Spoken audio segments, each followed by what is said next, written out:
Hello everyone, कैसे हैं आप सभी। स्वागत है आप सभी का आपके अपने यूट्यूब चैनल पे। तो देखिएगा, आज का जो हमारा टॉपिक है वो है न्यूमेरिकल्स। आज हम कुछ न्यूमेरिकल्स डिस्कस करने वाले हैं और न्यूमेरिकल्स हम डिस्कस करेंगे कैपेसिटर्स के सीरीज एंड पैरेलल कॉम्बिनेशन के ऊपर। देखिएगा, जब कैपेसिटर सीरीज में होंगे, सीरीज का मतलब देखिएगा ये कैपेसिटर का सिंबल है, आप सभी जानते हैं। ये पहला कैपेसिटर, ये दूसरा कैपेसिटर और ये तीसरा कैपेसिटर। मान लीजिए हमने 3 कैपेसिटर लिए हैं और इनकी कैपेसिटी, मान लीजिए जो पहला कैपेसिटर है इसकी कैपेसिटी 3 माइक्रोफैरड, दूसरे कैपेसिटर की कैपेसिटी 5 माइक्रोफैरड और तीसरे कैपेसिटर की कैपेसिटी 10 माइक्रोफैरड है और हमने इनको कनेक्ट किया है सीरीज़ में। तो आपने ये बताना है कि यहाँ पे जो इनका इक्विवेलेंट का मतलब इन सभी को जोड़ के इन सभी के बराबर नेट कैपेसिटेंस क्या होगा। तो इक्विवेलेंट कैपेसिटेंस हमने यहाँ पे फाइंड आउट करना है। तो देखिएगा फॉर्मूला क्या था। फार्मूले में हम लिखेंगे यहाँ पे CS, मतलब कैपेसिटेंस है हमारे सीरीज़ में और उनकी वैल्यू क्या है, 3 है, 5 है और 10 है। ये 3 वैल्यूज यहाँ पे दी हुई हैं। तो आप क्या लिख सकते हैं, आपको पता है जब भी CS होगा तो जब सीरीज़ में कैपेसिटेंस लगते हैं तो उनका नेट कैपेसिटेंस निकालने का फार्मूला 1/CS होगा। यानी कि सिंपल हम ऐसे नहीं लिख सकते कि C1 + C2 + C3 1/CS, क्योंकि हमने फॉर्मूला ड्राइव किया था तब भी आपको बताया था। तो 1/CS will be equal to 1/C1 + 1/C2 + 1/C3 1/CS। अब C1 C2 C3 की वैल्यू आपको पता है, यहाँ पे हम लिख देंगे 1/3 प्लस यहाँ पे हम लिख देंगे 1/5 प्लस यहाँ पे लिख देंगे हम 1/10। तो हम यहाँ पे क्या करेंगे, एलसीएम निकाल लेंगे इसका। तो ये हो जाएगा 1/CS। 3 5 10 है तो एलसीएम लेंगे तो ये हो जाएगा 30। जब इसको सोल्व करेंगे तो हो जाएगा 10, यहाँ पे होगा 6 और यहाँ पे होगा 3। तो जब इसको सोल्व करेंगे तो ये हो जाएगा आपका 6 + 3 9 और 10, यानी कि 19/30। ये 1/CS की वैल्यू थी और अगर आप CS की वैल्यू निकालना चाहें तो इसको रिवर्स कर देंगे, ये हो जाएगा हमारे पास 13/9। तो this will be the net capacitance. यानी कि अगर इस 3 कैपेसिटर के कॉम्बिनेशन को अगर हम कहीं भी लगाएंगे, किसी भी सर्किट में लगाएंगे, तो इनकी net capacity approximately 1 point something होगी, क्योंकि 30.19 आप देखें तो 1 पॉइंट समथिंग के करीब होगा ये। तो अप्रोक्सीमेटली ये होगा हमारे पास लगभग 1.5। तो देखिएगा यहाँ पे, और ये माइक्रोफैरड में लिखना, ये भी आपने ध्यान में रखना है। यानी कि 3 5 और 10 ये कैपेसिटर थे, लेकिन हमें रिजल्ट में क्या मिला, 1.5। इसका मतलब ये है कि अगर हमें 1.5 माइक्रोफैरड की कैपेसिटर की ज़रूरत हो और वो उस टाइम अवेलेबल ना हो, लेकिन हमारे पास 3 माइक्रोफैरड 5 माइक्रोफैरड और 10 माइक्रोफैरड के कैपेसिटर हैं, तो अगर हम उनको सीरीज़ में जोड़ेंगे तो वो जो कैपेसिटर बनेगा वो 1.5 माइक्रोफैरड का बनेगा। इसी तरीके से आप और भी एग्जांपल कंसिडर कर सकते हैं। और एग्जांपल कहने का मतलब, आप अगर कम्बिनेशन के तौर पे आए, जैसे अगर कैपेसिटर्स कम्बिनेशन में लगे हों, यहाँ तो आपको जैसे इस न्यूमेरिकल में तो साफ तौर पे आपको दिखा था कि ये सीरीज़ में है, लेकिन आपको कुछ क्लियरिटी ना हो, यानी कि कुछ इस तरीके का कम्बिनेशन अगर आपको दे दिया जाए।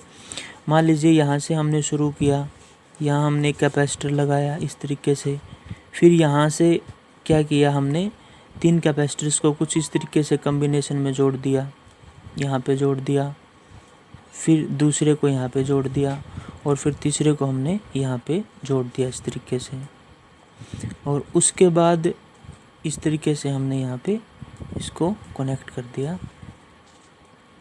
तो ये देखिएगा हमारे पास A सर्किट, ये हमारे पास आपका B सर्किट, और ये जो यहाँ पर वैल्यू है ये 3 माइक्रोफैरड है, ये 1 माइक्रोफैरड, ये 1 माइक्रोफैरड और ये 1 माइक्रोफैरड, और ये वैल्यू हमारे पास फिर आपकी होगी 3 माइक्रोफैरड।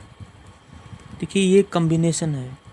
तो यहाँ पे आप को ये साफ तौर पे नहीं दिखेगा कि ये और ये कैसे सीरीज़ में है या पैरेलल में है। तो इस कम्बिनेशन को आपने सोल्व करना है, इस सर्किट को आपने सोल्व करना है। तो देखिएगा साफ तौर पे आपको ये दिखेंगे कि ये वाले जो कैपेसिटर हैं ये और ये पैरेलल कम्बिनेशन है। आपको पता है ये तीनों ही यहाँ पे इस पॉइंट पे जुड़े हुए हैं। इनकी ये वाली प्लेट इस पॉइंट पे जुड़ी है और इनकी ये जो आप बोल सकते हैं जो राइट हैंड साइड वाली प्लेट है वो यहाँ पर जुड़ी है। यानी कि ये कैपेसिटर जो है हमारे, अगर आप इनको नाम देना चाहें तो आप इसको नाम दे सकते हैं C1, C2, C3, C4 और C5। तो देखिएगा C2, C3 और C4 ये कैसे हैं, पैरेलल में है। तो आप यहाँ पे लिख लेना C2, C3 और C4 पैरेलल में क्यों है, देखिएगा क्योंकि इनका एक कॉमन पॉइंट आ रहा है। यहाँ पे कॉमन पॉइंट होगा तो मतलब यहाँ पे जो भी, कहने का मतलब यहाँ पर जो V की वैल्यू होगी, जो भी पोटेंशियल डिफरेंस होगा वो हर कैपेसिटर पे सेम होगा। तो C1, C2, C3, C4 parallel में है। तो पैरेलल का आप कैसे लिख सकते हैं, पैरेलल में आप सभी जानते हैं। देखिएगा पैरेलल में जो कैपेसिटी होगी हमारी वो कैसे लिखते हैं हम, यहाँ पे अगर आप फार्मूला लिखना चाहें तो CP C1 plus C2 plus C3 simple जोड़ दीजिए तो पैरेलल कम्बिनेशन बन जाता है। तो देखो ये 1 माइक्रोफैड 1 माइक्रोफैड और 1 माइक्रोफैड तीनों पैरेलल में, तो कितना हो जाएगा 3 माइक्रोफैड। इसका मतलब इन तीनों को हटा के हम क्या जोड़ सकते हैं, 3 माइक्रोफैड का कैपेसिटर यहाँ पे जोड़ देंगे। तो देखिएगा ये इसके बाद क्या होगा, देखिएगा ये A पॉइंट से हमने शुरू किया, यहाँ पे हमने 3 माइक्रोफैड का कैपेसिटर लगाया। इन तीनों को कंबाइन करने के बाद हमें कितना मिला था, 3 माइक्रोफैड, वो भी हमने यहाँ पे लिख लिया। और ये फिर लास्ट में आपका जो C5 था, ये C1 था, C2, C3, C4 को जोड़ के 3 माइक्रोफैड, और ये फिर C5 वाला कैपेसिटर, ये भी हमारे पास 3 माइक्रोफैड। अब ये तीनों कैसे आप देख सकते हैं, ये पॉइंट हमारा A, ये पॉइंट हमारा B, इन A और B के बीच में आपने नेट कैपेसिटेंस निकालना है। तो ये सीरीज़ में है तो हम यहाँ पे लिख देंगे 1/CS is equal to 1/C1 plus 1/C2 plus 1/C3। तीनों को कंबाइन कर दीजिएगा, 1/3 प्लस 1/3 प्लस 1/3। तो जब आप इनको कंबाइन करेंगे तो ये हो जाएगा 3/3 means it is equal to 1 microfarad. इसका मतलब जब आप इस कम्बिनेशन को सोल्व करेंगे और इस कम्बिनेशन को आप कहीं भी फिट करेंगे तो आपको 1 माइक्रोफैरड का कैपेसिटेंस यहाँ पे देखने को मिल जाएगा। इसका मतलब तो स्टूडेंट आपने देखा कि यहाँ पे ये जो कम्बिनेशन हम इसलिए यूज करते हैं कि मान लीजिए हमें कोई पार्टिकुलर कैपेसिटर चाहिए पार्टिकुलर वैल्यू का, लेकिन वो हमारे पास अवेलेबल नहीं है, लेकिन उससे अलग वैल्यूज़ के अवेलेबल हैं, तो उनको हम एक कम्बिनेशन बना के वहाँ से नेट कैपेसिटेंस से फाइंड आउट कर सकते हैं।